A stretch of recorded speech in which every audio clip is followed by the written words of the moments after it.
Di Lanijaya selama saya menjabat 3 poin itu, baik perumahan, kelistrikan, dan air bersih ya. Di perumahan itu Lanijaya itu punya strategi. Saya punya strategi. Setiap tahun kita anggarkan 10 miliar. 10 miliar itu adalah dana stimulan bagi setiap orang, entah dia PNS, entah dia ASN, atau entah dia warga biasa, siapa saja, untuk kita menstimulasi dia dengan dana dari nilai paling tertinggi itu 200 juta untuk dia membangun rumah pribadi ya. Setiap tahun 10 miliar. Dan kami pernah juara di pemerintahnya Pak Lukas NMB itu. Di semua dalam rakernas di Dok 2 itu diumumkan bahwa Lanijaya rekor pembangunan rumah terbanyak hanya dengan 10 miliar per tahun. Jadi hari ini pada saat itu ada pegawai negeri yang datang, dia siapkan lokasi, dia siapkan dia punya bahan, dia siapkan segala sesuatu, lalu keperluannya berapa, tim hitung, oh dia keperluan 100, keperluan 200, lalu mereka dibantu. Itu yang kita lakukan. Jadi keluarga yang dibantu membangun rumah ribuan di Lanijaya itu, strateginya itu. Jadi itu disiapkan bagi ASN dan non ASN. Pergi aja ke Lanijaya, berapa ASN yang sudah menerima itu, atau hari ini belum buka kartu sudah mengaku begitu, yang dibantu. Itu yang pertama. Jadi strateginya begitu. Pemerintah tidak bisa membangun rumah pegawai negeri milik pegawai negeri di Lanijaya. Itu berdasarkan pengalaman.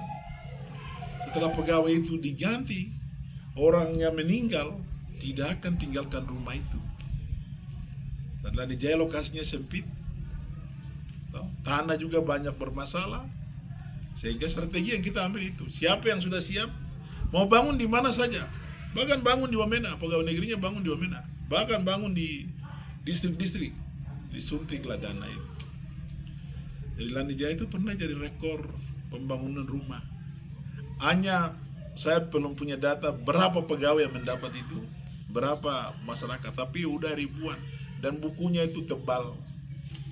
Zaman Kepala Dinas Adik Gerius Yoman, itu bukunya seperti ini, dan itu dihargai dan dihormati oleh Pak Lukas NMB. Luar biasa strategi itu.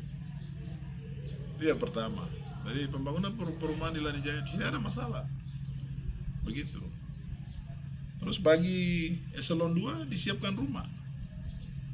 Begitu. Bagi dinas-dinas yang mampu, mereka siapkan barang. Dan itu yang kami lakukan. Yang kedua mengenai listrik. Listrik itu sejak pemekaran itu bermasalah. Tidak tahu yang mereka pasang itu alat bagus atau tidak, kita tidak tahu. Selalu mati hidup. Pada periode kedua saya beli alat baru 2 yang hari ini sekarang menyala 24 jam ini. Begitu. Dengan sistem dan peralatan lengkap sudah saya siapkan. Para PJ yang ganti saya ini, PJ pertama, PJ kedua, PJ ketiga, melanjutkan sedikit saja. Mau menghidupkan dengan sistem kerja sendiri atau kerjasama dengan PLN itu cuma sedikit saja. Itu yang kedua. Itu masalah listrik. Semua saya yang lakukan. Zaman saya, bukan zaman PJ.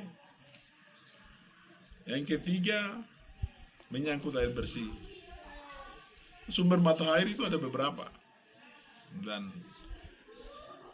kita selama ini pakai satu sumber mata air, tapi sumber mata air yang paling besar yang sekarang mau ditampung ini, itu hasil perjuangan dan lobby saya dengan Kepala Dinas Altinus Sungai Balong.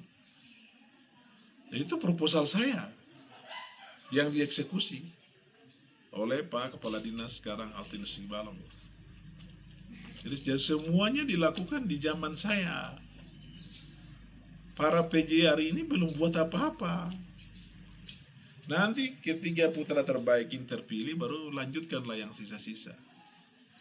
Kau tidak lihat bagaimana Lanijaya hari ini menjadi buah bibir, terutama ibu kota ya, ibu kota yang begitu ditata indah, pasar apa, kau tidak bangga?